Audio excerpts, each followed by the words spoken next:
Joining me now in the Sunday Morning Futures exclusive is Alabama Senator Tommy Tuberville, a member of the Senate Armed Services Committee. Senator, good to see you. Thanks so much for joining us this morning. Assess this race so far.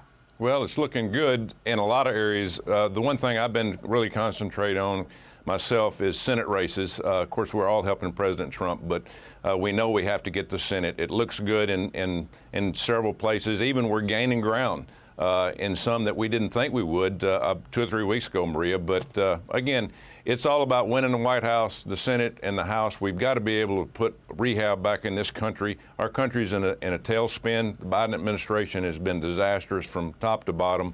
Nobody can trust this administration. Nobody can depend on them, not us as American citizens, nor our allies overseas.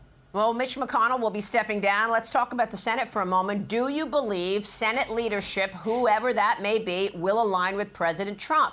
Who do you want to see in the lead in the Senate? Well, there's no doubt. I'm not going to vote for anybody that's not on board with President Trump. Been there, done that, seen what's happened. We have to have strong leadership that believes in the American people, believes in our Constitution, and gets away from this deep state emotional bureaucracy that we have in Washington, D.C. I'm looking forward to being a majority. I've been in 4 years now, and I've not been in the majority at all. We've been kicked in the teeth by Senator Schumer and the Democrats. It's time to get back to realization. It's time that the American people can trust their people in Washington, D.C., and I'm looking forward to and showing the people that we're for the people in this country first and foremost. So how does that happen? Who do you want to see in the lead? Who do you want to see in Mitch McConnell's role? Well, of course, you got John Thune and John Cornyn. They're the two front runners. But as I've told both of them, I'm not making a decision on anybody to see who gets into the Senate from this election. We got a chance, Maria, to have 3 or 4 people come in that's not been in there, and they can make a huge difference in who our leadership is. But we've got some good choices. We're going to have to place, obviously, J.D. Vance when he gets to become vice president. But we've got to have a strong Senate. We've got to stand behind President Trump. Yeah, so what about the Pennsylvania race? Do you think Dave McCormick has a shot here? Do you agree with Fetterman that Pennsylvania is, the most important here? Whoever takes Pennsylvania wins this race? I think Fetterman could be very, very right here. Of course, there's a lot of states that's going to make a lot of difference. I think Dave McCormick's run a very good race. He's pushing very hard. It's going to be real close there. The one I really liked that most people counted us out was the one in Wisconsin and the one in Ohio. I think we got a good chance to take both of those from 2 sitting senators on the Democratic side that could really make a difference for the American people. Look at these crowds in New York City tonight. Unbelievable. You're going to the MSG rally, right? It's going to happen today beginning at 5 p.m. Eastern. He's going right into Democrat strongholds. Do you also predict a win in the House, by the way?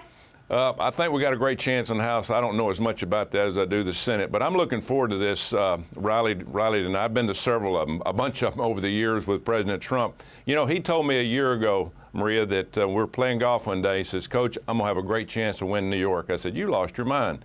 He goes, you wait and see. We're going to work New York hard. We're going to get the people and tell people the truth about what's happening, and we're going to clean our city and our states up around the country, and New York's going to be one of them. So, hey, he's giving it a run for it, and I think he's got a good chance.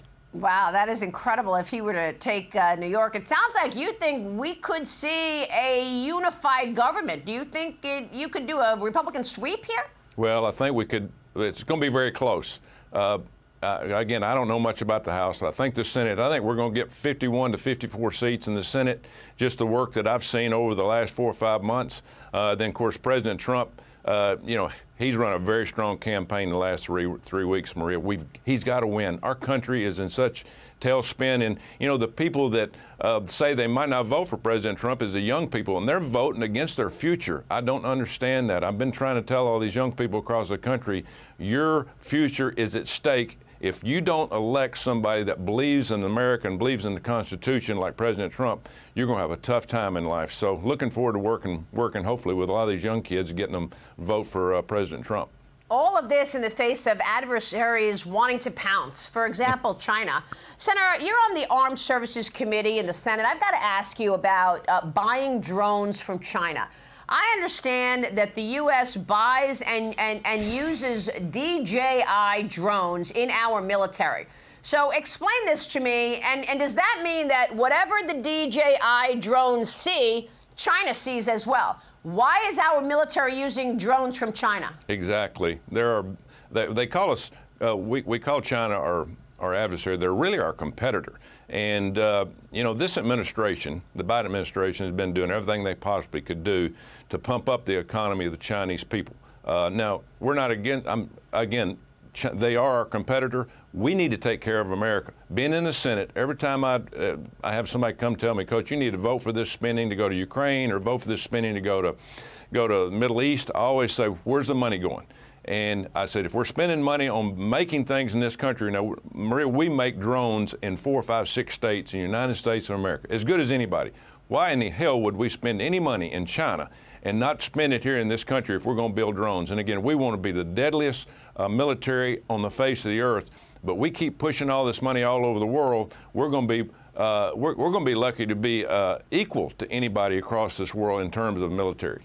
I understand that, but Senator, I'm coming at it from a national security perspective. Sure, there's a competitive aspect as well. We make drones in Alabama, for God's sakes. Why aren't we doing it and buying those for the military? But when I look at the fact that China is our #1 adversary, they're having this surveillance program on us morning, noon, and night, propaganda coming at us morning, noon, and night, and we buy drones from DJI, which is a Chinese company. Again, whatever those drones see, does that mean China sees it as well? Exactly. Well, they got all the software.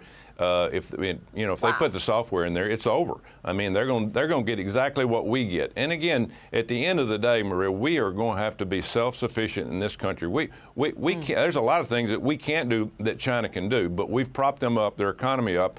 They need to fend for themselves. We need to take care of ourselves and our allies. And again, you're exactly right. Our national security is a threat. And of course, you just saw what happened from the Pentagon or the White House, where we leaked all this information about Israel. I mean, our bureaucracy is out of control. We're too big. We're too big a government. And we need a leader in Washington, D.C. like President Trump that's going to put his foot down and say, enough's enough. We're going to start taking care of America first. Senator, we'll be watching your work and, of course, tonight at the Madison Square Garden rally. Thank you for being here, sir. Thank you. Hey, Sean Hannity here. Hey, click here to subscribe to Fox News YouTube page and catch our hottest interviews and most compelling analysis. You will not get it anywhere else.